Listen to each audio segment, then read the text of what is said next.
साधना की भूमिका के परिधि बिंदुओं पर हमने बात की है। अब हम उसके केंद्रीय स्वरूप पर भी विचार करें।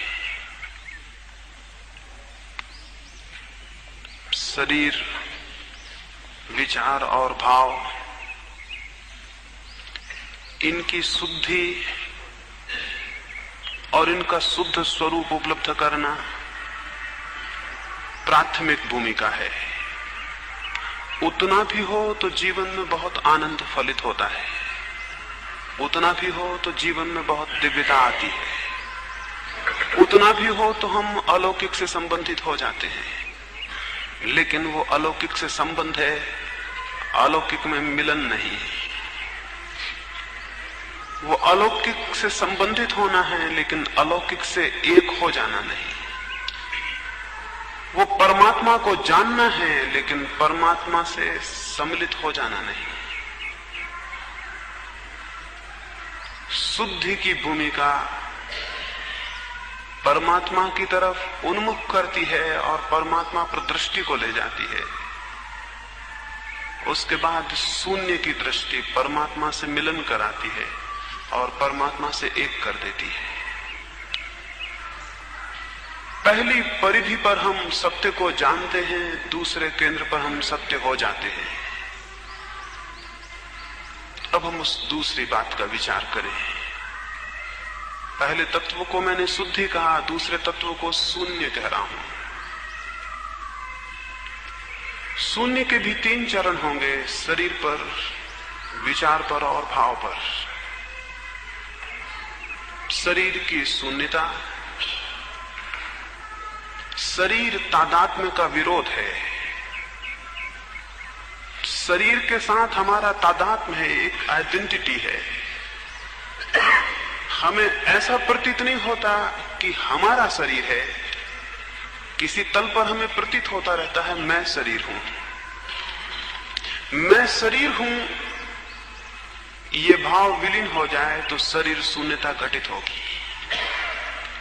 शरीर के साथ मेरा तादात्म्य टूट जाए तो शरीर शून्यता घटित होगी। सिकंदर जब भारत से वापस लौटता था तो उसने चाहा कि वो एक फकीर को भारत से ले जाए ताकि वो यूनान में दिखा सके कि फकीर, भारतीय फकीर कैसा होता है। यूं तो बहुत फकीर जाने को राजी थे, उत्सुक थे। सिकंदर आमंत्रित करे, शाही सम्मान से ले जाए तो कौन जाना पसंद ना करेगा। लेकिन जो जो उत्सुक थे, सिकंदर ने उन्हें ले जाना ठीक ना समझा, क्योंकि जो उत्सुक थे इससे ही जाहिर था कि वे फकीर नहीं थे। सिकंदर उस फकीर की कोशिश में रहा जिसे ले जाना अर्थ का हो। जब वो सीमांत प्रदेशों से वापस लौटता था तो एक फकीर का पता चला। लोगों ने कहा एक साधु है नदी के तट पर, अरण्य में, उसे ले जाएं। वो गया। उसने पहले अपने सैनिक भेजे और उस फकीर को कहलवाया। सैनिकों ने जाके कहा कि तुम्हारा धन्य भाग है। सैकड़ों ने निवेदन किया सिकंदर से कि हमें ले चलो, उसने भी किसी को चुना नहीं। और महान सिकंदर की कृपा तुम्हारे ऊपर हुई है और उसने चाहा है कि तुम चलो, शाही सम्मान से तुम्हें यूनान ले जाएं। उस फकीर ने कहा फकीर को ले जाने की ताकत किसी में भी नहीं है। सैनिक हैरान हुए। विजेता सिकंदर के सैनिक थे और एक नंगा फकीर ऐसा कहे। उन्होंने कहा भूल के ऐसे सब दोबारा मत निकालना, अन्यथा जीवन से हाथ खो बैठोगे। उस फकीर ने कहा जिस जीवन को हम छोड़ चुके उससे अब छुड़ाने वाला कोई भी नहीं है। और जाके अपने सिकंदर को कहो, उसको जाके कहो कि तुम्हारी ताकतें सब जीत लें, उसे नहीं जीत सकती हैं जिसने अपने को जीत लिया हो। कहा जाके कहो कि तुम्हारी ताकतें सब जीत लें, लेकिन उसे नहीं जीत सकती हैं जिसने अपने को जीत लिया हो। सिकंदर हैरान हुआ। ये बातें अजीब थी। लेकिन एक अर्थ में अर्थपूर्ण भी थी, क्योंकि फकीर से मिलना हो गया था। ऐसे आदमी की तलाश भी थी। सिकंदर खुद गया, उसके हाथ में नंगी तलवार थी, और उसने जाकर उस फकीर को कहा कि अगर नहीं गए तो शरीर से हम सिर को अलग कर देंगे। उसने कहा कर दो, जिस भांति तुम देखोगे कि तुमने शरीर से सिर अलग कर दिया, उसी भांति हम भी देखेंगे कि शरीर से सिर अलग कर दिया गया है। उसने कहा हम भी देखेंगे और हम भी दर्शक होंगे उस घटना के, लेकिन तुम हमें नहीं मार सकोगे, क्योंकि हम तो केवल दर्शक हैं। उसने कहा हम भी देखेंगे कि शरीर से सिर अलग कर दिया गया है, लेकिन इस भूल में मत रहना कि तुमने हमारा कुछ बिगाड़ा।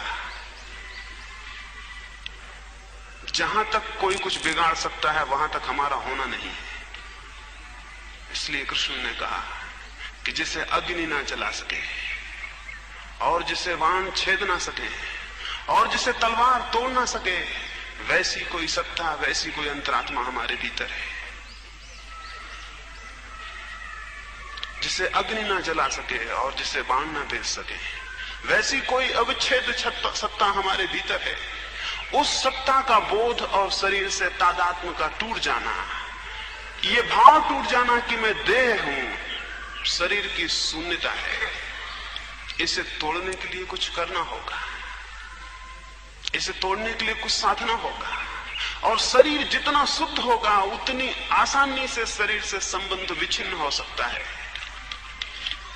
शरीर जितने शुद्ध स्थिति में होगा उतनी शीघ्रता से यह जाना जा सकता है कि मैं शरीर नहीं हूं। इसलिए वो शरीर शुद्धि भूमिका थी, शरीर शून्यता उसका चरम फल है। कैसे हम साधेंगे कि मैं शरीर नहीं हूं, यह अनुभव हो जाए। एक बात, उठते बैठते सोते जागते अगर हम थोड़ा स्मरण पूर्वक देखें, अगर थोड़ी राइट माइंडफुलनेस हो, अगर थोड़ी स्मृति हो शरीर की क्रियाओं के प्रति, तो पहला चरण शून्यता लाने का क्रमशः विकसित होता है। जब आप रास्ते पर चलते हैं तो जरा अपने भीतर गौर से देखें, वहां कोई ऐसा भी है जो नहीं चल रहा है।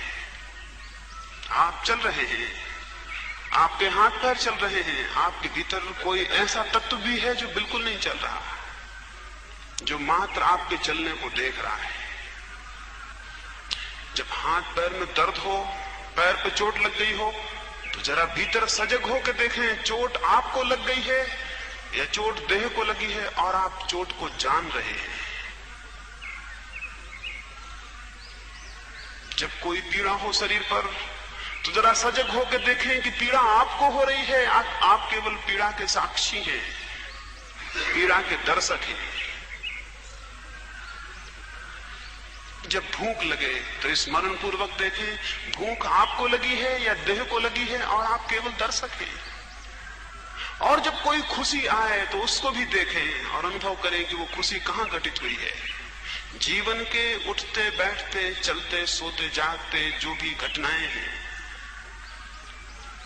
उन सब में एक स्मृति पूर्वक इस बात का विवेक और इस बात की निरंतर चेष्टा देखने की कि घटनाएं कहां घट रही हैं, वे मुझ पर घट रही हैं या मैं केवल देखने वाला हूं। हमारी आदतें तादात्म्य की घनी है। अगर आप एक फिल्म भी देखते हो, एक नाटक देखते हो, तो यह हो सकता है कि आप फिल्म या नाटक देखते हुए रोने लगे, यह हो सकता है कि आप हंसने लगे, यह हो सकता है कि जब प्रकाश जले भवन में तो आप चोरी से अपने आंसू पोंछ लें कि कोई देख ना ले, आप रोए। एक चित्र को देखकर आपने तादात्म्य किया, चित्र के किसी नायक से, किसी पात्र से आपने तादात्म्य कर लिया, उस पर पीड़ा घटी होगी, वो पीड़ा आप तक संक्रमित हो गई और आप रोने लगे।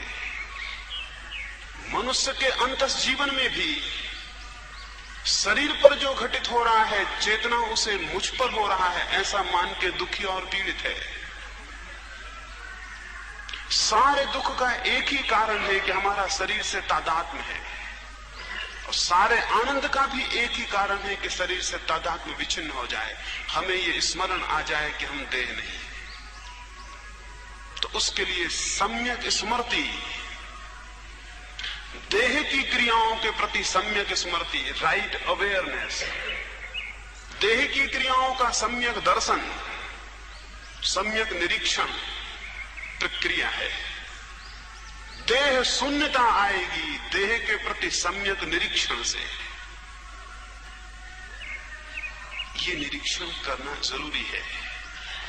जब रात्रि बिस्तर पर सोने लगे तो ये स्मरण पूर्वक देखना जरूरी है कि मैं नहीं, मेरी देह बिस्तर पर जा रही है। और जब सुबह बिस्तर से उठने लगे तो स्मृति पूर्वक ये स्मरण रखना जरूरी है कि मैं नहीं, मेरी देह बिस्तर से उठ रही है। नींद मैंने नहीं ली है, नींद केवल देह ने ली है। और जब भोजन करें तो जाने कि भोजन केवल देह ने किया है। और जब वस्त्र पहने तो जाने कि वस्त्र केवल देह को ढकते हैं, मुझे नहीं। और जब कोई चोट करे तो स्मरण पूर्वक आप जान सकेंगे कि चोट देह पर की गई है, मुझे नहीं। इस भांति सतत बोध को जगाते जगाते किसी क्षण विस्फोट होता है और तादात्म्य टूट जाता है। आप जानते हैं जब आप स्वप्न में होते हैं तो आपको अपने देह की स्मृति नहीं रह जाती, और आप जानते हैं जब आप गहरी निद्रा में जाते हैं तो आपको अपनी देह का पता रह जाता है, क्या आपको अपना चेहरा याद रह जाता है। आप अपने भीतर जितने गहरे जाते हैं उतने ही अनुपात में देह भूलती चली जाती है। स्वप्न में देह का पता नहीं होता और प्रगाढ़ निद्रा में, सुसुप्ति में देह का बिल्कुल ही पता नहीं होता है। जब वापस होश आना शुरू होता है क्रमशः देह का तादात्म्य जागता है। किसी दिन सुबह जब नींद खुल जाए एक क्षण अंदर देखना आप देह हैं तो आपको धीरे धीरे दिखाई पड़ेगा स्पष्ट देह का तादात्म्य जग रहा है, पैदा हो रहा है।